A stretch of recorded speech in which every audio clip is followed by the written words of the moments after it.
Hello everyone. In this video, we are going to discuss about that biology topic, which is cell. Basically हमारे NDA और CDS जैसे examinations में यहाँ से भर भर के क्वेश्चन हमें देखने को मिलते हैं, राइट। अगर हम सेल की अगर बात करूँ, इसकी हम बेसिकली आज इसके बेसिक कॉन्सेप्ट के बारे में हम यहाँ पे जानेंगे। जैसे कि बेसिक कॉन्सेप्ट इसका होता है हमारा, first of all we will discuss about this Robert Hooke. As we know that he is a person who discovered the cell, but जो सेल इन्होंने यहाँ पे डिस्कवर किया हुआ था बेसिकली वो आपका डेड सेल था, डेड सेल। एक हमारे पास यहाँ पे पर्सन आता है एंटोनियन लिविनहुक करके।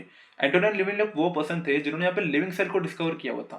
लिविंग सेल था, राइट, जो कि इन्होंने यहाँ पे देखा था स्पाइरोगैरा में देखा था इन्होंने।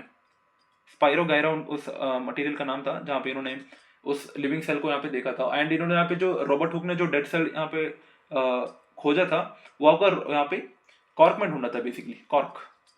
एंड हमारे एक पर्सन आते हैं रॉबर्ट ब्राउन। यहाँ पे सेल की डिस्कवरी हुई। सेल की डिस्कवरी के बाद यहाँ पे सेल के अंदर हमें जो पता है कि सेंट्रल जो पार्ट होता है, जो कि मेन हेड होता है पूरे के पूरे सेल का, उसकी यहाँ पे डिस्कवरी यहाँ पे हुई थी, जिसको हम यहाँ पे न्यूक्लियस कहते हैं, जिन्होंने यहाँ पे रॉबर्ट ब्राउन ने यहाँ पे किया हुआ था। And then one person is there जिनको यहाँ पे रोडोल्फ वर्चो कहते हैं। रोडोल्फ वर्चो ने ये कहा था जो सेल होते हैं बेसिकली सारे के सारे सेल आपके प्री एग्जिस्टिंग सेल से ही निकलते हैं। एंड इसके अलावा भी हमारे पास और दो पर्सन आते हैं, जैसे कि रोसवेल्ट और थ्योडोर श्वान हम इसको कहते हैं। बेसिकली उन्होंने यहाँ पे सेल थ्योरी के बारे में दिया हुआ था।